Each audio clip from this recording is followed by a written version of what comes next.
Josh Safdie, the director and writer of this movie, I feel like he enjoys creating movies that, you know, a Jewish character is like the center of it, right? He is Jewish himself. And Marty Supreme is almost a full Jewish cast, obviously, except for Tyler the Creator. I'm like very confused by Marty's character, and I was always just trying to understand his motives and like what is it that he values. Let's break him down a little bit. So we have Marty. He his values, I would say, we start with number one, sex.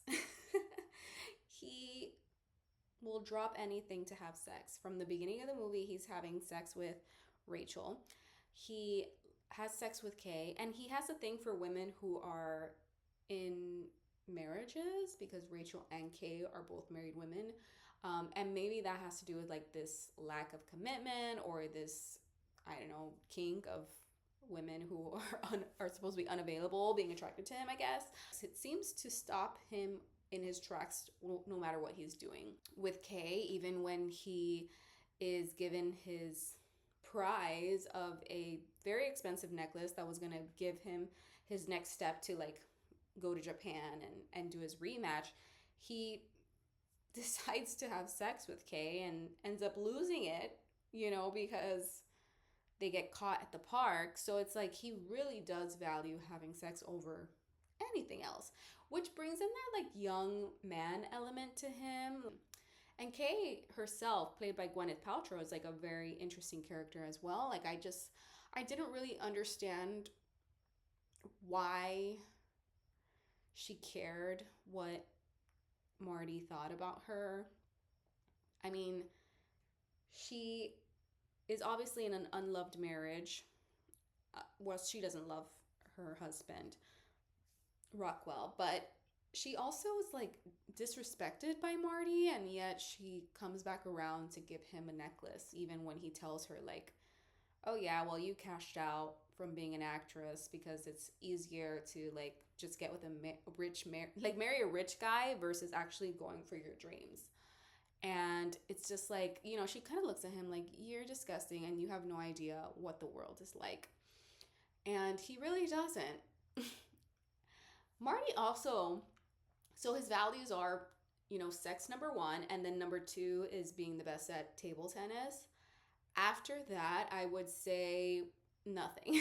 You know, he doesn't value his friendships because of the way that he treats Tyler the Creator's character. He knows that he has a family. He knows that his taxi cab is all that he has, and yet he just uses people. He uses him to finesse the people at the bowling alley. He uses Rachel in the end, and more like towards the middle. He uses Rachel to, you know, again try to get the dog, and then he uses his friend who helped him with the ping pong balls.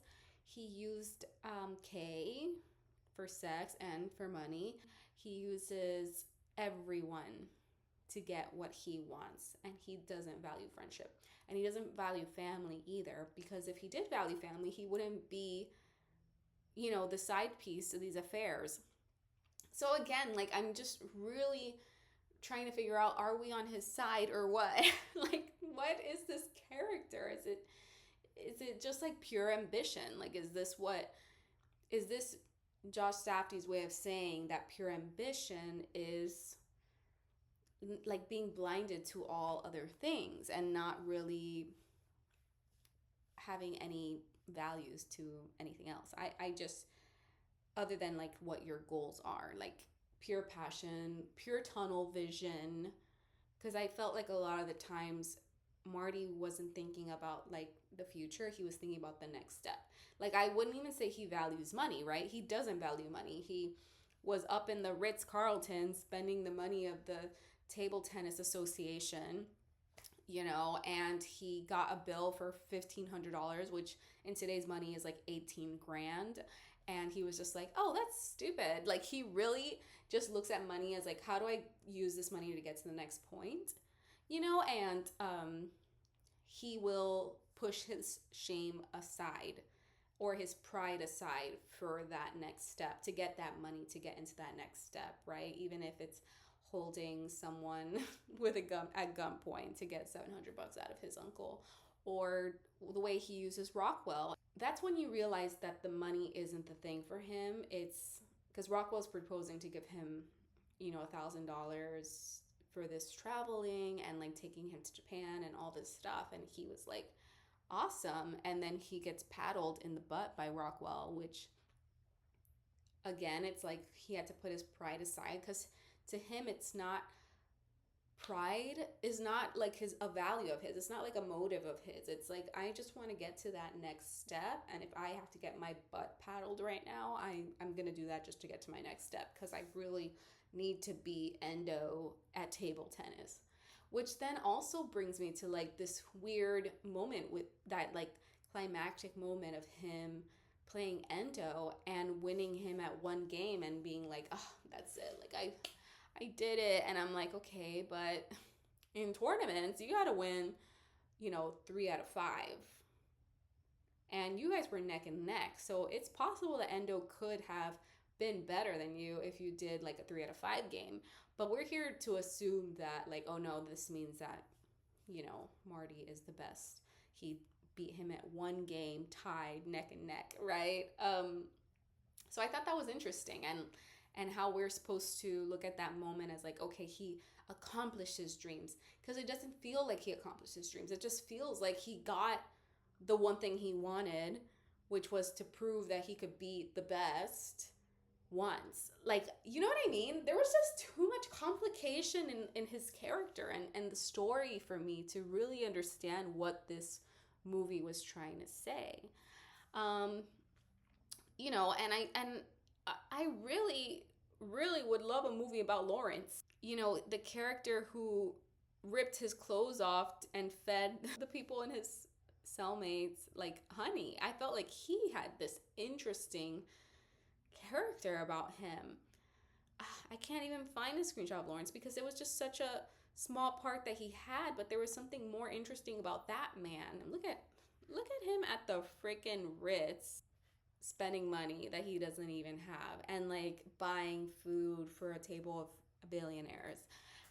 His character, man, it's just so, I don't understand it. He is the definition of fake it till you make it. And like he was able to fake a lot and make a lot of stuff happen, which I appreciate that concept as well, like fake it till you make it. But yeah, I am very confused with this movie and his motives. And again, like his lack of value on family as well, with his mother, like the way he treats his mother. But then at the end, when he realizes that because he, betrayed Rockwell or like went against what Rockwell wanted, Rockwell made it clear, like, you're done.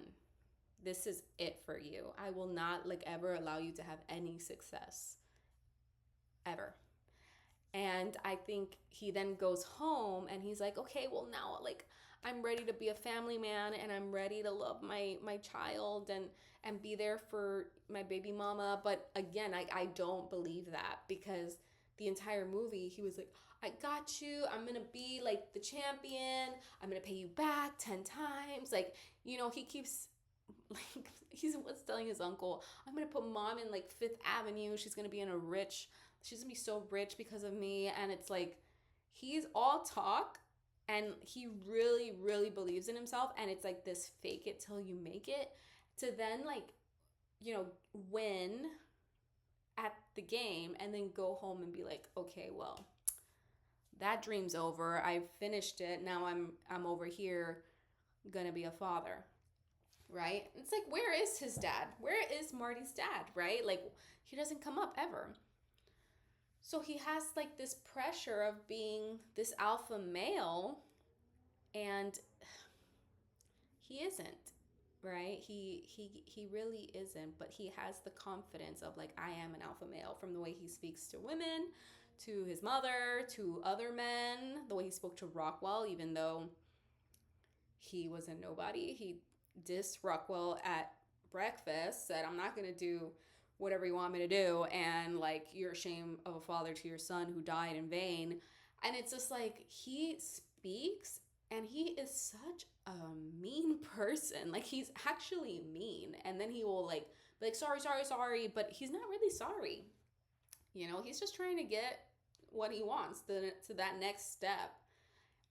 So yeah, I mean, again, Marty Supreme, and this is not me saying I don't like the movie. I really like the movie. I was like, ooh, at the edge of my seat. Like, there were so many crazy elements of things that were happening from like the mobster and Rachel. And Rachel is like the female version of Marty. Like, she really will go to hell and back for Marty. And that's like her goal, is having Marty is like her North Star. And willing to get herself killed to give Marty what he wants. And I think, the fact that she lied about the black eye, and then she like had to try to follow Marty around, even though she knew that he was more focused on, the table tennis. But Marty, then he had this empathy for Rachel, because I think a part of him knew that he was the one who got her pregnant. And so he was trying to help her, but not really in a way that was substantial enough, right? Like, yeah, Rachel's character was pretty sad. I feel like all the women in this movie are sad. You have Kay in a loveless marriage who, will just do it with this guy who's giving her attention and is kind of a jerk. And then you have Rachel, she's married to Ira, who is a jerk. And then she's trying to find love in Marty, who gives her good loving, but when she showed him she was pregnant, he was like, that's not my baby. Like, whoa, I'd pull out. It's his mother, who he won't even come to, and she's like, please come home, or like, I feel sick, please don't leave me. Like, she's just trying to get him locked in something that will help him prosper in the future. Like, think of your future, work for your uncle at the shoe store, family business. But she is also kind of like a sad character, right? But yeah, the women in this movie are very sad to me. And the men are very mean, other than Tyler, the Creator's character, and Lawrence. And the guy with the ping pongs. Like, they just seem more like everyone's under Marty's spell, right? Like, under Marty's, like, I'm super confident spell. And that frequency that he carries of himself makes everyone believe him. But I feel like it's because he's young. This is the kind of guy that, like, he'll grow up and be in his 40s, like 50s, 60s. Oh yeah, I'm gonna do this, and then eventually everyone's just like, shut up, no you're not. Just go back to work. Like, I feel like he's gonna grow up to be that kind of guy, like a dreamer, a big, like this, and everyone's just gonna be like, all right, whatever, like, you always got something going on, right? Like, he just is. And there's nothing to hate someone for that. You can't hate someone who lives in this dream state and sees themselves much bigger than what they are. I feel like I just ranted like crazy. But yeah, that's how I feel about Marty Supreme. Again, like, I really liked the movie. It had me on the edge of my seat. I thought every character was amazing, did amazing jobs in acting. I felt very submerged into this film. But Marty as a character was just like, I hate you.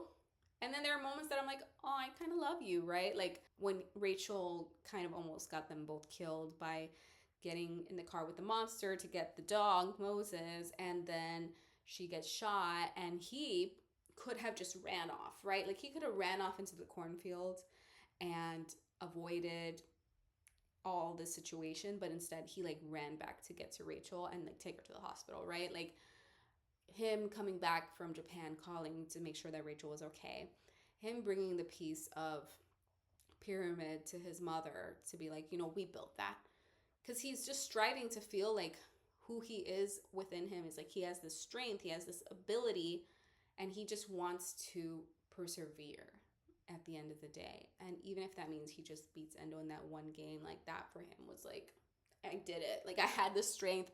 I am just this, young Jewish boy from New York, and I somehow am in Japan beating the table tennis champion in Japan, right? Like, we have to admire his perseverance through it all. So yeah, I mean, what do you guys think about Marty's character? Do you agree with me, or do you see something that I'm not seeing, or how can we expand on him as a character, and why this movie was made and what it's trying to even say to us? I hope you guys enjoyed this like rant about Marty Supreme, and I hope I didn't give too much away if you haven't watched it. But yeah, thank you so much. And if you liked this type of content, I hope you can like and subscribe to my channel. I will be, talking about more movies. And I also do trailer reactions to A24 movies. So, is there anything you want me to talk about or react about? Let me know. Thank you so much. Bye.